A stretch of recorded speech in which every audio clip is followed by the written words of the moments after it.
안녕하십니까. 주역 64개 노트 정리. 이번 시간에는 수천수 첫 번째 시간입니다. 전체적으로는 79번째 노트 정리입니다. 이번 시간에는 수천수의 기다림, 총론적인 의미에 대해서 노트 정리한 것을 같이 보겠습니다. 자, 먼저 한자를 같이 한번 읽어보겠습니다. 자, 전체적으로 이 괴를 보면은 기다림의 의미를 이야기하는데 한자를 보면 다음과 같습니다. 수, 유부, 광형, 정길, 이섭대천.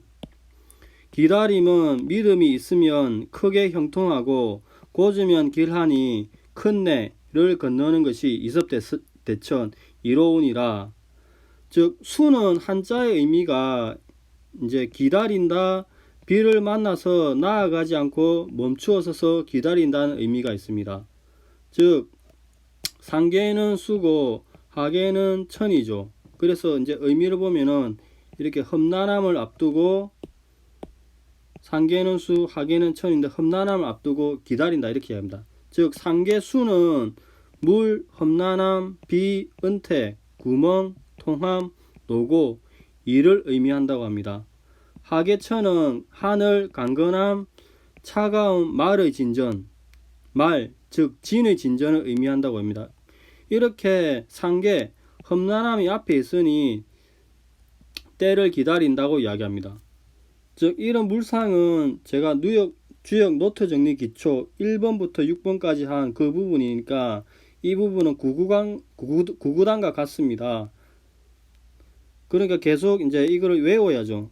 그 다음 천상의 구름이 되어서 상계의 구름이 되어서 비가 되어 내릴 예정이니 부의 믿음을 가지고 있을지다 이렇게 이야기합니다. 그리고 수는 이제 단사를 보면은 다날, 수야, 험제전냐. 수는 기다림이니 험한 것이 앞에 있으니 강건이 불함, 기의 불곤 궁의. 험한 것이 앞에 있으니 강건하여 빠지지 않으니 그 뜻이 공궁하지 않음이니라 이렇게 이야기합니다. 수, 유부광형, 정길, 위호천위, 이정중야. 수는 믿음이 있으면 크게 형통하니 바르면 길하다는 것은 허물이 자리에 있으면서 바름으로써 중을 행함이요. 이섭대천 왕유공야.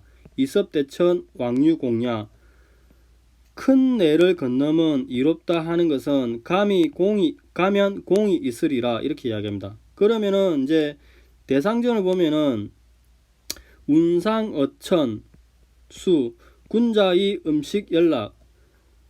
구름이 하늘 위에 오는 것이 수이니 군자는 이로써 음식을 먹으며 편안하게 잔치를 즐긴다고 이야기합니다.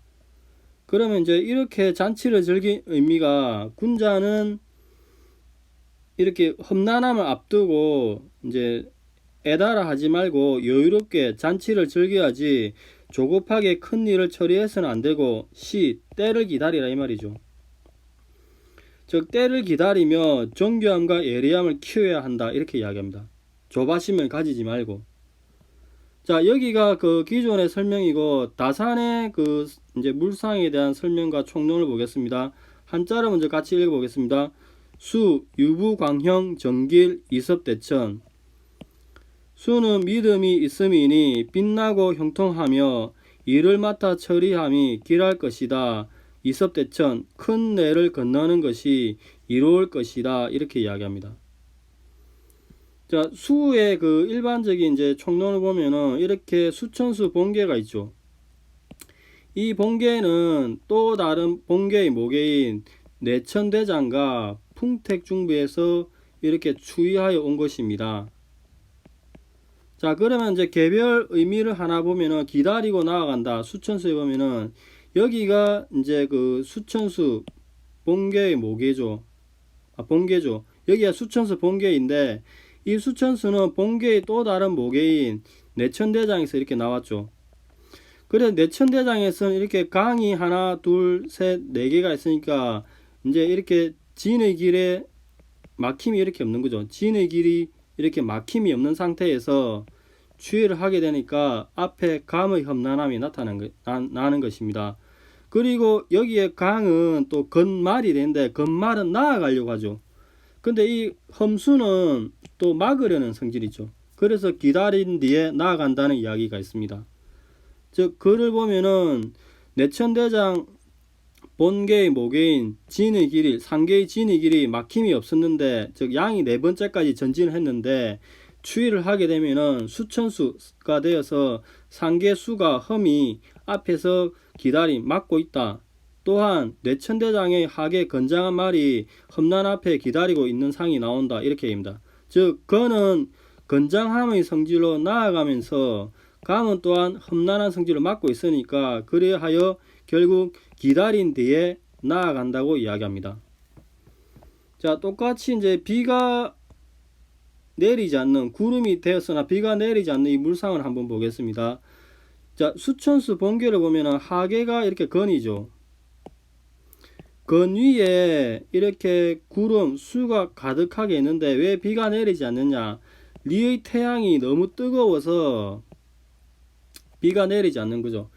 상황이 이러하니까 태의 무격, 무당이 리의 가득한 정성으로 하늘에 비는 거죠.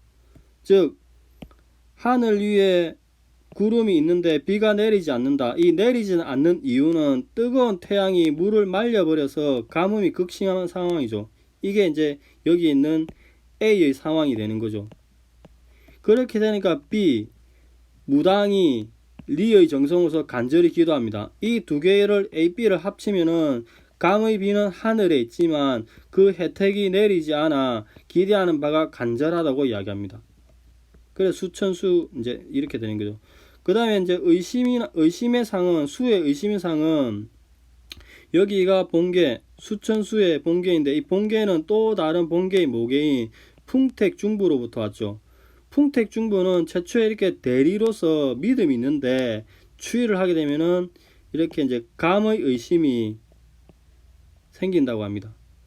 그 다음 유부의 의미에 대해서는 자, 여기에 수천수 본계가 있습니다.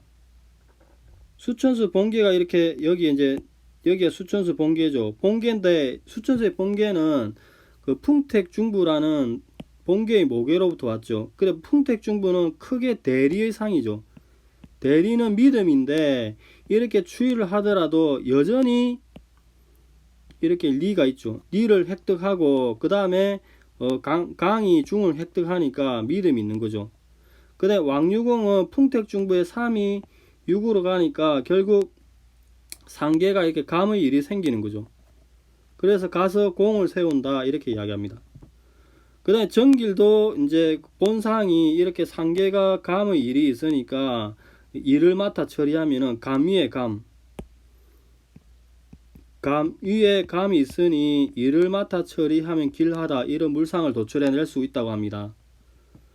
자, 광형은 그 빛이 형통하다 이야기하는데 여기서 수천수 본계가 있습니다. 이 본계는 그 또 다른 본계의 모계인 내천대장에서 왔죠. 근데 내천대장 상계에는 이렇게 진의 군주가 있는데 이게 진의 군주가 4에서 5를 가면은 이제 5위 군위 군주의 자리를 획득하고 이 군주의 자리를 획득하는 거죠. 그 다음에 상호계가 이렇게 리로서 빛나니 광형이라고 이야기합니다. 자, 이습대천의 상은 이렇게 수천수 본계가 있습니다. 이 수천수 본계는 수천수 본계의 모계인 풍택중부로 한데 풍택중부 괴상을 보면은 이렇게 하호계는 진의 큰 도로가 있죠. 그래서 전진을 할 것 같은데 상호계가 간의 새끼리 있어서 막아버리고 미혹함이 있는 거죠.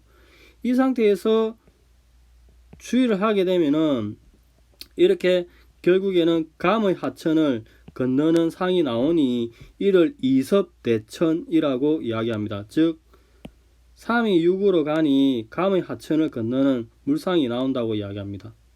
자, 대상전을 한번 읽어보겠습니다. 상활 운상어천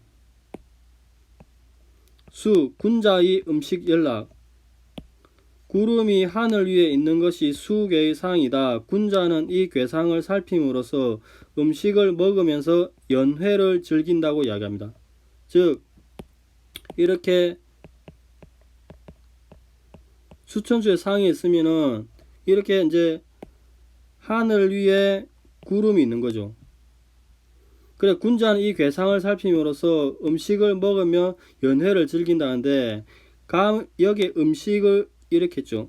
태의 음식, 그 다음에 감의 술, 그 다음에 감의 집 이렇게 나오죠. 그 다음에 이렇게 리로서 즐거움이 있는 거죠. 즉 감의 집안에 건의 손님이, 학계는 건이죠. 건의 손님이 초대받아 오니 감의 술과 태의 음식을 잊고 리의 예로서 즐겁게 만나니 음식의 괴다 이야기합니다. 다시 한번 읽어보겠습니다. 감의 집안에 상계가 감, 건의 손님이, 하계가 건, 초대받아 오니 감의 술과 상계, 상옥계, 하옥계, 태의 음식이 있고 리의 예로서 즐겁게 만나니 음식이다. 즉 연락의 의미가 잔치를 벌여서 즐거워한다고 이야기합니다. 즉 이는 감의 험난함도 지나갔고 건의 내실을 충실하는 까닭에 이와 같은 군자의 음식 연락의 상이 나온다고 이야기합니다. 자 여기까지가 그 수천수에 관한 다산의 설명입니다. 자 오늘은 주역 64개 노트 정리 수천수의 총론적인 설명에 대해서 보았습니다. 수의 의미가 그 기다림의 의미인데 비가 내려오길 기다린데 이때 조바심을 가지지 않고 군자의 음식 연락가 어떤 의미인지 그리고 이섭대천이 무엇인지 계속 공부하고 검토해야 될 것 같습니다. 다음 시간에는 이제 개별 효에 대해서 같이 살펴보겠습니다. 감사합니다. 좋은 하루 되십시오.